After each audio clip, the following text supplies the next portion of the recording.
আসসালামু আলাইকুম। এবিসি আন্তর্জাতিক খবরে আপনাকে স্বাগতম। শুরুতেই সংবাদ শিরোনাম, এরপরেই বিস্তারিত। পুরো মধ্যপ্রাচ্য জুড়ে বাজছে তৃতীয় বিশ্বযুদ্ধের দামামা, আর এরই মধ্যেই আমাদের হাতে এসে পৌঁছেছে গুরুত্বপূর্ণ আন্তর্জাতিক সংবাদ। শুরুতেই জানিয়ে দিব, আবারও মার্কিন MQ-9 রিপার ড্রোন ভূপাতিত করল ইয়েমেন। এরপরেই জানাবো, সন্ত্রাসী হামলায় বন্দর লিঙ্গেনের গোয়েন্দা পুলিশ প্রধানের শাহাদাত, আত্মঘাতী বিস্ফোরণ। এরপরেই থাকবে পরমাণু কর্মসূচি, ট্রাম্পকে নিয়ে সতর্ক ইরান। জানাবো, যুক্তরাষ্ট্রের বিরুদ্ধে প্রতিরক্ষা কৌশল নির্ধারণে কঠোর হচ্ছে উত্তর কোরিয়া। এবং সর্বশেষ জানিয়ে দিব, সিরিয়ার বিষয়ে ব্লিংকেনকে যে সতর্ক বার্তা দিল তুরস্ক। এতক্ষণ শুনছিলেন সংবাদ শিরোনাম, এবারে বিস্তারিত। তবে তার আগে প্রতিদিনের আপডেট আন্তর্জাতিক সংবাদ সবার আগে পেতে ভিডিওটিতে একটি লাইক দিয়ে চ্যানেলটি সাবস্ক্রাইব করার অনুরোধ রইল। আবারও মার্কিন MQ-9 রিপার ড্রোন ভূপাতিত করল ইয়েমেন। ইয়েমেনের হুতি আনসারুল্লাহ আন্দোলন সমর্থিত সামরিক বাহিনী সফলভাবে একটি মার্কিন MQ-9 রিপার ড্রোন ভূপাতিত করেছে।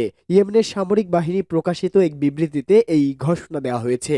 বিবৃতিতে বলা হয়, মার্কিন ড্রোনটি ইয়েমেনের মধ্য অঞ্চলীয় আল বাইদা প্রদেশের আকাশে সতর্কতামূলক মিশন পরিচালনা করছিল। এ সময় ইয়েমেনের সামরিক বাহিনী তাদের আকাশ প্রতিরক্ষা ব্যবস্থা ব্যবহার করে দেশীয় প্রযুক্তিতে তৈরি ভূমি থেকে আকাশে নিক্ষেপযোগ্য ক্ষেপণাস্ত্র দিয়ে ড্রোনটি ভূপাতিত করে। ইহুদিবাদী ইসরায়েলের বিরুদ্ধে অভিযান শুরু করার পর থেকে পর্যন্ত ইয়েমেনের সামরিক বাহিনী 23টি মার্কিন MQ-9 রিপার ড্রোন ভূপাতিত করল। $3 কোটি মূল্যের এই ড্রোন 50,000 ফুট উচ্চতায় একটানা 24 ঘন্টা উঠতে পারে। কয়েক বছর ধরে মার্কিন সামরিক বাহিনী এবং কেন্দ্রীয় গোয়েন্দা সংস্থা CIA ইয়েমেনের উপর এই ড্রোন পরিচালনা করে থাকে। সন্ত্রাসী হামলায় বন্দর লেঙ্গের গোয়েন্দা পুলিশ প্রধানের শাহাদাত। ইসলামী প্রজাতন্ত্র ইরানের একজন শীর্ষ পর্যায়ের গোয়েন্দা পুলিশ সন্ত্রাসীদের আত্মঘাতী হামলায় শহীদ হয়েছেন। দক্ষিণাঞ্চলীয় হরমুজগান প্রদেশের বন্দর নগরে গোয়েন্দা পুলিশের প্রধান মোস্তফা শহীদি সন্ত্রাসীদের আত্মঘাতী হামলায় শহীদ হন। গাড়ি চালিয়ে যাওয়ার সময় এক ব্যক্তি তার গাড়ির দিকে এগিয়ে আসতে থাকে। তিনি গাড়ি থামান এবং বের হয়ে আসেন। এ সময় হামলাকারীরা তার কাছে গিয়ে বিস্ফোরণ ঘটায় এবং প্রচণ্ড বিস্ফোরণে শহীদি মারাত্মক আহত হন। গণমাধ্যমের খবরে বলছে, তিনি মাথা, মুখমণ্ডল, ঘাড় এবং বুকে মারাত্মকভাবে আঘাতপ্রাপ্ত হন। ভয়াবহ আহত অবস্থায় তাকে হাসপাতালে নেওয়া হলে সেখানে তিনি মৃত্যুবরণ করেন। আত্মঘাতী হামলায় তার সঙ্গী এবং বন্দর নেঙ্গের গোয়েন্দা পুলিশের উপপ্রধানও মারাত্মক আহত হয়েছেন। বর্তমানে তিনি হাসপাতালে রয়েছে। বিস্ফোরণে হামলাকারীও মারা গেছে। কোনো ব্যক্তি বা গোষ্ঠী এই হামলায় দায় স্বীকার করেনি। গত অক্টোবর মাসে পাকিস্তান সীমান্তবর্তী ইরানের সিস্তান বালুচিস্তান প্রদেশে সন্ত্রাসীদের হামলায় ইরানের 10 জন সীমান্তরক্ষী শহীদ হন। পাকিস্তানের তৎপর সন্ত্রাসী গোষ্ঠী জয়গুল আদল এই হামলার দায় স্বীকার করেন। ইরানে এই গোষ্ঠীকে জয়শুল জুলুম বলা হয়। পরমাণু কর্মসূচি, ট্রাম্পকে নিয়ে সতর্ক ইরান। 2025 সাল ইরানের পরমাণু কর্মসূচির জন্য একটি গুরুত্বপূর্ণ বছর, কারণ নতুন মার্কিন প্রেসিডেন্ট ডোনাল্ড ট্রাম্প ইরানের সর্বোচ্চ চাপ নীতির পুনরায় বাস্তবায়নের জন্য প্রস্তুত হচ্ছেন বলে জানিয়েছে দেশটির পররাষ্ট্রমন্ত্রী আব্বাস আরাকচি। বেইজিং সাংবাদিকদের সঙ্গে কথা বলার সময় তিনি এসব কথা বলেন। খবর আল আরাবিয়ার। 2018 সালে ট্রাম্প তার পূর্বসূরি বারাক ওবামা 2015 সালের চুক্তি থেকে সরে আসেন, যেখানে ইরান ইউরেনিয়াম সমৃদ্ধকরণ সীমিত করার জন্য সম্মত হয়েছিল, যা পারমাণবিক অস্ত্রের উপাদান তৈরি করতে পারে, এবং তার বদলে মার্কিন এবং জাতিসংঘের অর্থনৈতিক নিষেধাজ্ঞা শিথিল করা হয়েছিল।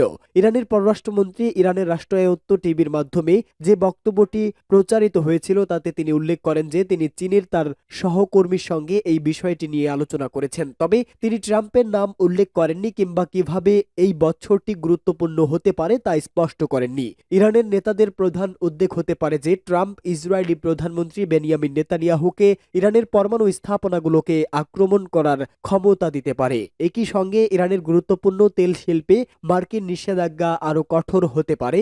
রিয়ালের বিপরীতে ডলার নতুন সর্বকালের সর্বনিম্ন পর্যায়ে পৌঁছেছে, যা ট্রাম্পের 20 জানুয়ারি হোয়াইট হাউসে আগমন নিয়ে অনিশ্চয়তার মধ্যে পড়েছে। অফিসিয়াল বাজারে রিয়াল ডলারের বিপরীতে রিয়ালের দাম বেড়েছে।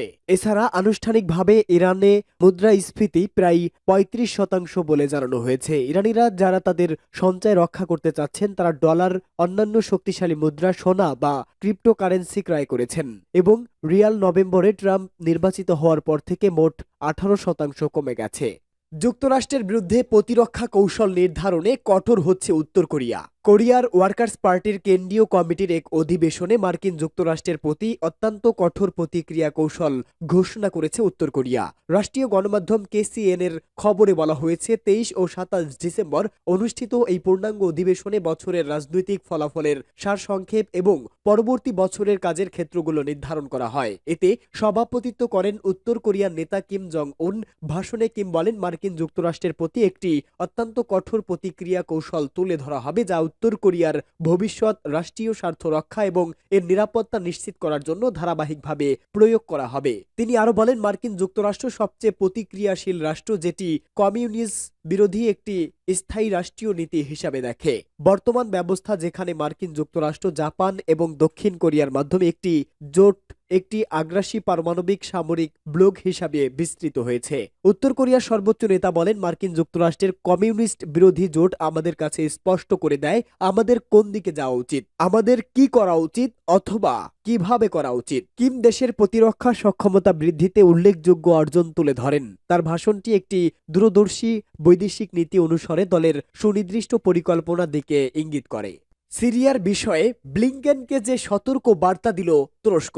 সিরিয়ায় সন্ত্রাসী গোষ্ঠী কুর্দিস্তান ওয়ার্কার্স পার্টিকে আশ্রয় নিতে দেওয়া হবে না বলে হুঁশিয়ারি দিয়েছে তুরস্কের পররাষ্ট্রমন্ত্রী হাকান ফিদান। তুর্কি পররাষ্ট্রমন্ত্রী মার্কিন পররাষ্ট্রমন্ত্রী অ্যান্টনি ব্লিংকেনের সঙ্গে ফোনালাপে এমন বার্তা দেন। খবর আল আরাবিয়ার। ফোনালাপে ফিদান সিরিয়ার নতুন প্রশাসনের সঙ্গে সহযোগিতা করে দেশটির স্থিতিশীলতা নিশ্চিত করা এবং সংকটকালীন পর্যায়টি সুস্পষ্টভাবে সম্পন্ন করার গুরুত্ব তুলে ধরে বলেন তুর্কি পররাষ্ট্র মন্ত্রণালয়ের মুখপাত্র অনুক কেচেলি। ফিদান বলেন, তুরস্ক সিরিয়ার নতুন প্রশাসনের প্রচেষ্টাকে সমর্থন করে, যা দেশের আঞ্চলিক অখণ্ডতা এবং নিরাপত্তা নিশ্চিত করতে কাজ করছে। ফিলিস্তিনের বিষয়ে তিনি বলেন, গাজা উপত্যকায় স্থায়ী অস্ত্রবিরতি অর্জনের জন্য আরও প্রচেষ্টা প্রয়োজন।